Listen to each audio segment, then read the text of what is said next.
Inilah kisah baik buruk Hiroshi Nakamura, mantan artis video dewasa sekaligus pendeta Shinto, yang menemukan kedamaian dalam Islam. Shinto adalah agama tradisional Jepang yang berpusat pada penghormatan terhadap dewa-dewa dan alam. Hidup Hiroshi berubah setelah bertemu Dr. Ayumi, seorang dokter Muslim Jepang. Dalam sebuah pertemuan di laboratorium, dokter itu menunjukkan lendir enak sperma di bawah mikroskop, lalu menghubungkannya dengan ayat Al-Quran. Pengalaman ini menjadi awal penasaran Hiroshi si pendeta. Sebelum lanjut, bagi Muslim sempatkanlah menulis sholawat di kolom komentar. Semoga kolom ini jadi saksi kita mendapat syafaat Nabi Muhammad. Amin. Di sebuah kuil kecil di Harunaga, prefektur Kumamoto, Hiroshi Nakamura menyapu lantai batu yang dingin dengan sapu bambu. Udara pagi yang sejuk mengalir, menyegarkan pikirannya, meskipun hatinya masih terasa berat. Hiroshi adalah seorang pendeta Shinto yang dihormati di desanya, namun masa lalunya sebagai artis video dewasa terus menghantui pikirannya. Ia sering bertanya pada dirinya sendiri, apakah pengabdian ini cukup untuk menebus dosa-dosanya? Di sela-sela doa dan meditasi, ia selalu merasa ada sesuatu yang hilang. Setiap malam, Hiroshi sering merenung di bawah pohon sakura tua yang tumbuh di belakang kuil. Ia mengenang masa lalunya, saat ia terjebak dalam dunia gelap industri hiburan dewasa. Rasa bersalah itu seperti bayangan yang tak pernah lepas, meski ia sudah meninggalkan dunia tersebut bertahun-tahun lalu. Menjadi pendeta Shinto adalah jalannya untuk mencari kedamaian, namun entah mengapa, hatinya tetap saja kosong. Hari-hari Hiroshi dipenuhi dengan ritual dan pelayanan kepada penduduk desa. Ia membimbing doa, menyelenggarakan upacara, dan memberikan nasihat spiritual. Namun, saat malam tiba, ia merasa sendirian. Bayangan masa lalunya sering datang menghantui, membuatnya bertanya apakah Tuhan benar-benar telah memaafkannya. Ia merasa seperti orang asing dalam hidupnya sendiri. Suatu hari, Hiroshi duduk di depan altar kuil, menyalakan lilin, dan berdoa dengan khusyuk. "Kami sama," bisiknya. "Apakah ada jalan lain untukku? Jalan yang benar-benar dapat menebus dosa-dosaku dan memberikan kedamaian sejati." Meski ia berharap mendapatkan jawaban, hanya keheningan yang menyelimuti. Di sela rutinitasnya, Hiroshi mendengar kabar tentang acara amal di Tokyo yang bertujuan mendukung penelitian ilmiah. Meski bukan hal yang biasa baginya, ia memutuskan untuk pergi. Ia merasa bahwa acara ini bisa menjadi pelarian sementara dari rutinitasnya yang monoton dan mungkin memberikan perspektif baru dalam hidupnya. Hiroshi tiba di Tokyo untuk menghadiri acara amal tersebut. Gedung acara dipenuhi oleh para ilmuwan, dokter, dan akademisi. Ia merasa sedikit canggung berada di tengah keramaian ini, tetapi ia berusaha menyesuaikan diri. Di salah satu sudut ruangan, ia melihat seorang wanita muda yang berbicara dengan penuh semangat tentang sains dan agama. Wanita itu adalah Dr. Ayumi Takahashi, seorang ilmuwan muslimah yang menjadi pembicara dalam acara tersebut. Setelah mendengarkan presentasinya, Hiroshi merasa tertarik dengan cara Ayumi menghubungkan sains dan spiritualitas. Ia mendekati Ayumi untuk berbicara lebih lanjut. "Saya sangat tertarik dengan cara Anda menjelaskan hubungan antara sains dan agama," kata Hiroshi. Ayumi tersenyum dan menjawab, "Sains dan agama tidak perlu bertentangan. Keduanya bisa saling melengkapi untuk memahami kebenaran yang lebih besar." Percakapan mereka berlangsung lama, membahas berbagai topik mulai dari biologi hingga filosofi. Ayumi menjelaskan bagaimana ia menemukan kedamaian dalam Islam setelah bertahun-tahun mempelajari ilmu pengetahuan. Hiroshi, yang awalnya skeptis terhadap agama selain Shinto, merasa ada sesuatu yang berbeda dalam cara Ayumi berbicara. Ada ketulusan dan keyakinan yang menyentuh hatinya. Saat acara berakhir, Ayumi memberikan kartu namanya kepada Hiroshi. "Jika Anda ingin tahu lebih banyak tentang apa yang saya bicarakan tadi, Anda selalu bisa menghubungi saya," katanya. Hiroshi menerima kartu itu dengan ragu, tetapi dalam hati ia merasa ini mungkin adalah awal dari sesuatu yang baru. Malam itu, Hiroshi tidak bisa tidur. Percakapan dengan Ayumi terus terngiang di pikirannya. Ia bertanya-tanya apakah ada kebenaran dalam apa yang dikatakannya. Ia merasa tertarik, tetapi juga bingung.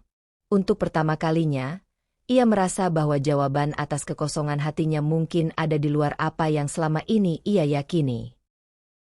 Beberapa hari kemudian, Hiroshi memutuskan untuk menghubungi Dr. Ayumi. Mereka bersepakat untuk bertemu di laboratorium tempat Ayumi bekerja di Tokyo. Ketika Hiroshi tiba, ia disambut dengan senyuman hangat. Ayumi menunjukkan ruang laboratoriumnya yang penuh dengan peralatan canggih dan tabung-tabung uji. Hiroshi merasa seperti memasuki dunia yang benar-benar baru. Ayumi mengundang Hiroshi untuk melihat sesuatu di bawah mikroskop. "Ini adalah sperma manusia," kata Ayumi sambil menunjuk lensa. Hiroshi, meski sedikit ragu, melihat melalui mikroskop dan terkejut dengan apa yang ia lihat. "Ini sangat kecil, tetapi ini adalah awal dari kehidupan manusia," jelas Ayumi. Ia melanjutkan dengan menjelaskan proses perkembangan manusia dari satu sel kecil ini menjadi seorang individu yang utuh. Saat Ayumi menjelaskan, ia membuka Al-Quran dan membacakan surah Al-Mukminun ayat 12 hingga 14. Hiroshi tertegun mendengar deskripsi arti yang begitu akurat tentang penciptaan manusia yang tertulis dalam kitab suci yang berusia ribuan tahun. "Bagaimana mungkin ini diketahui pada zaman itu?" tanyanya. Ayumi tersenyum dan menjawab, "Itulah salah satu bukti bahwa Al-Quran adalah wahyu dari Tuhan yang Maha Mengetahui." Hiroshi mendadak terdiam dan ingat masa lalunya hanya bermain-main dengan sperma. Setelah mengetahui kaitan dengan agama, Hiroshi batinnya serasa mendapat tamparan keras. Percakapan mereka berlangsung lama, dan Hiroshi merasa semakin penasaran. Ayumi tidak hanya berbicara tentang sains, tetapi juga tentang bagaimana Islam memberikan panduan moral dan spiritual dalam hidupnya. Hiroshi mulai merasa bahwa ada sesuatu yang luar biasa dalam apa yang Ayumi katakan. Ketika ia meninggalkan laboratorium, Hiroshi merasa pikirannya dipenuhi dengan pertanyaan. Ia merasa bahwa apa yang ia pelajari hari itu adalah sesuatu yang tidak bisa diabaikan. Ia mulai merasa bahwa ada hubungan antara sains, agama, dan tujuan hidupnya yang belum ia pahami sepenuhnya. Malam itu, Hiroshi kembali ke kuilnya di Harunaga dengan hati yang gelisah. Ia duduk di bawah pohon sakura tua, merenungi apa yang ia pelajari di laboratorium Ayumi. Gambaran sperma di bawah mikroskop dan ayat-ayat Al-Quran terus terngiang di pikirannya. Ia mulai mempertanyakan keyakinannya sendiri dan bertanya-tanya, apakah ada kebenaran yang lebih besar daripada apa yang selama ini ia yakini. Dalam tidur, Hiroshi bermimpi tentang lautan yang luas dan gelap. Di tengah lautan itu, ia melihat sebuah cahaya yang memancar dari kejauhan. Ia mencoba berenang menuju cahaya itu, tetapi terasa sulit. Ketika ia hampir mencapai cahaya, ia terbangun dengan jantung berdebar. Mimpi itu terasa begitu nyata, seolah-olah ada pesan yang ingin disampaikan kepadanya. Hari-hari berikutnya, Hiroshi merasa semakin terganggu. Ia mencoba melanjutkan rutinitasnya sebagai pendeta, tetapi pikirannya terus kembali pada pertemuannya dengan Ayumi dan mimpi yang ia alami.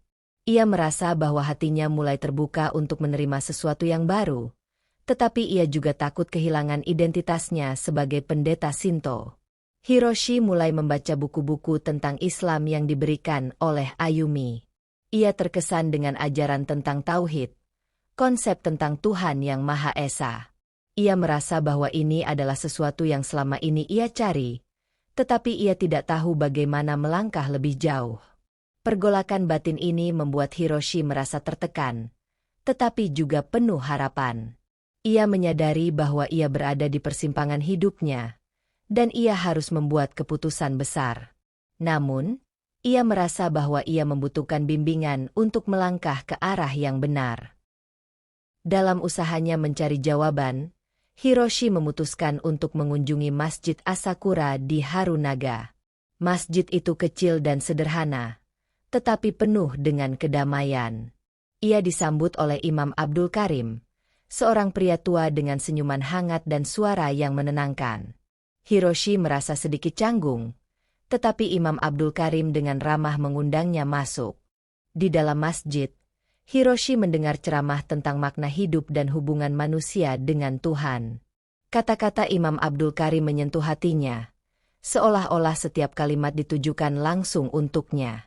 Kita semua adalah hamba Tuhan yang sedang mencari jalan pulang, kata sang imam. Tidak peduli seberapa jauh kita telah tersesat, pintu rahmatnya selalu terbuka. Setelah ceramah, Hiroshi mendekati Imam Abdul Karim dan menceritakan pergolakan batinnya. Imam mendengarkan dengan sabar dan memberikan nasihat dengan penuh kebijaksanaan. Tuhan selalu memberikan tanda-tanda kepada hambanya. Tugas kita adalah membuka hati dan pikiran untuk melihat tanda-tanda itu, kata Imam. Hiroshi merasa bahwa masjid itu adalah tempat di mana ia bisa menemukan kedamaian yang selama ini ia cari. Ia mulai belajar tentang Islam lebih dalam dengan bimbingan Imam Abdul Karim. Ia juga bertemu dengan komunitas Muslim setempat yang menyambutnya dengan hangat. Kunjungan ke masjid ini menjadi titik balik dalam hidup Hiroshi. Ia merasa bahwa ia akhirnya menemukan sesuatu yang benar-benar bermakna dalam hidupnya. Namun, ia tahu bahwa perjalanannya baru saja dimulai, dan ia harus menghadapi banyak tantangan di masa depan. Setelah mulai mendalami Islam, Hiroshi menghadapi tantangan yang tak terelakkan dari orang-orang terdekatnya. Sakura, istrinya, tidak dapat memahami mengapa Hiroshi memilih jalan yang berbeda dari tradisi keluarga mereka. Di meja makan, Sakura melontarkan pertanyaan tajam. Mengapa kamu meninggalkan kepercayaan leluhur kita? Apa yang salah dengan Shinto? Hiroshi hanya bisa menjawab dengan tenang.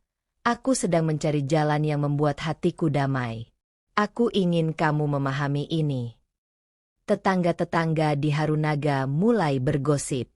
Bisikan-bisikan tentang masa lalu Hiroshi sebagai artis video dewasa kembali mencuat, seolah-olah perjalanan spiritualnya tidak cukup untuk menghapus noda itu. Apa dia berpikir menjadi Muslim akan membuat kita lupa siapa dia dulu? Salah seorang tetangga berkomentar. Kata-kata itu seperti duri di hati Hiroshi, tetapi ia berusaha untuk tidak membalas dengan kemarahan. Kenta Fujimoto, sahabat lamanya, juga tidak tinggal diam. Suatu sore, mereka bertemu di pasar desa. Kenta mendekat dan berkata dengan nada mengejek, "Hiroshi, jadi sekarang kamu seorang pendeta yang berubah menjadi Muslim? Apa yang akan kamu lakukan selanjutnya? Membuka masjid di sini." Hiroshi hanya menatapnya dengan tatapan penuh kesabaran dan menjawab, "Aku sedang mencoba menjadi manusia yang lebih baik, Kenta." Setiap malam, Hiroshi merenung di bawah pohon sakura tua, memohon kekuatan kepada Allah untuk menghadapi tekanan ini.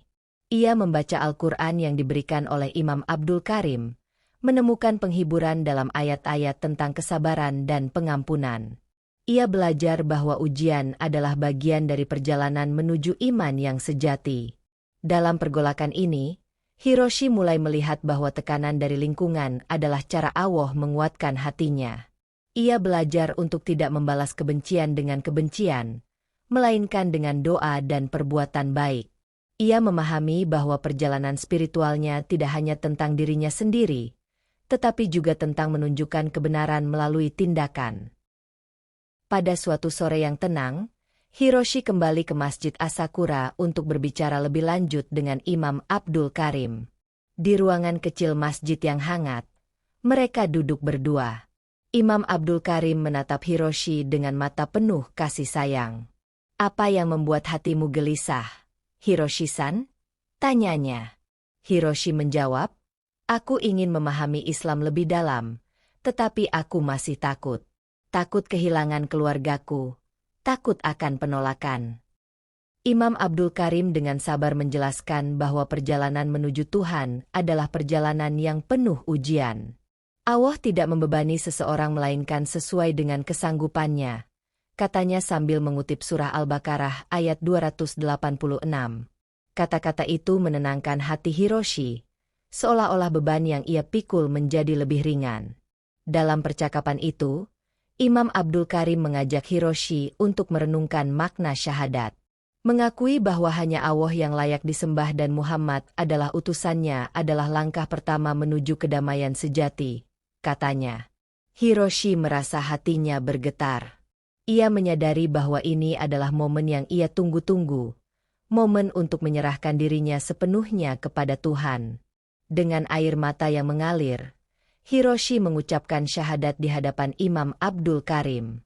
Asyhadu an la ilaha illallah wa asyhadu anna Muhammadan Rasulullah, katanya dengan suara yang bergetar, tetapi penuh keyakinan. Hatinya terasa ringan, seperti beban bertahun-tahun telah diangkat. Setelah mengucapkan syahadat, Hiroshi merasa seperti dilahirkan kembali. Imam Abdul Karim memeluknya dengan hangat dan berkata, "Selamat datang dalam keluarga besar Islam, saudaraku." Malam itu, Hiroshi sujud untuk pertama kalinya, merasakan kedekatan dengan Tuhan yang belum pernah ia rasakan sebelumnya. Hiroshi memulai hari-hari barunya sebagai seorang Muslim dengan semangat yang membara. Ia bangun sebelum fajar untuk melaksanakan salat subuh. Meskipun awalnya ia merasa kesulitan menghafal doa-doa. Setiap gerakan salat adalah latihan kesabaran dan ketundukan, sesuatu yang perlahan menguatkan imannya. Ia juga mulai belajar membaca Al-Quran dengan bimbingan Imam Abdul Karim. Hiroshi merasa terinspirasi oleh kisah para nabi dan pelajaran moral yang terkandung dalam kitab suci itu. "Aku ingin menjadi ayah dan suami yang lebih baik," katanya kepada Imam. Ia tahu bahwa perubahan ini tidak hanya untuk dirinya, tetapi juga untuk keluarganya. Namun, hubungan dengan Sakura tetap menjadi tantangan. Sakura merasa suaminya telah menjadi orang yang asing baginya.